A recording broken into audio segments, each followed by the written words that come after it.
Gumbo is a meeting place of worlds. African okra, Native American filet, European roux. But at its core, it's another example of Black ingenuity. Now they were thrown scraps. That's how gumbo came about. It was scraps. And they took those bits and they made something amazing out of it.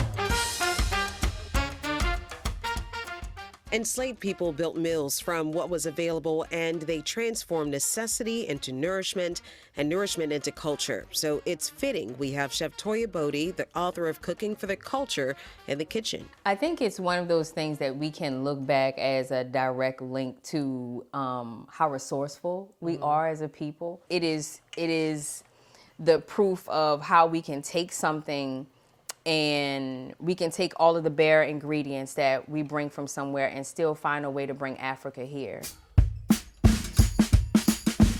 I feel like now there are so many different variations of gumbo, but how do you stay true to the history that's on this table? You gotta honor tradition first. Right. I always tell people, learn a traditional gumbo first, and then after that, add whatever spin to make it yours. Bring that over here. Chef Toya gave her spin on a chicken and sausage gumbo. So you have flour and oil to make the roux. You see how it's thick at the bottom? I do like this. Kind of get it all up, scrape all the little bits at the Yep, bottom. and I use a whisk. Okay. I use a whisk all of the time because to me, I think that's how I can manipulate it so fast. I do have a roux spoon, one of those old school wooden spoons. Inside of the pot, I have the Trinity.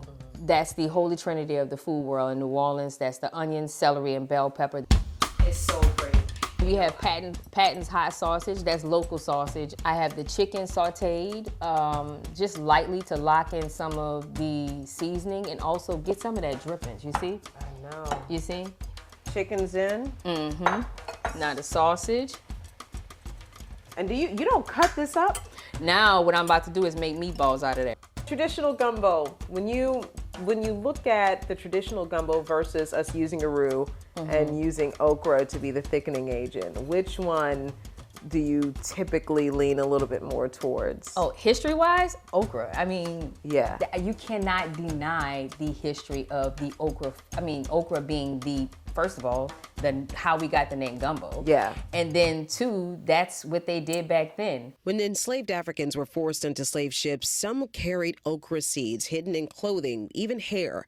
By the early 1700s, okra was being planted in Louisiana, thriving in the hot and humid climate, making it one of the first African crops to take root in New Orleans before moving into the broader diet. The fact that we took it and then we did so much with it, it tells a story. If America could have a dish right now, what would that dish be to describe where we are?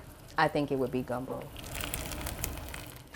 For the simple fact that this gumbo that we enjoy today wouldn't be, if it wouldn't be what it is, if it didn't have the original start and it didn't have the modifications and the addition of different cultures. Tastes like a memory. History in a bowl.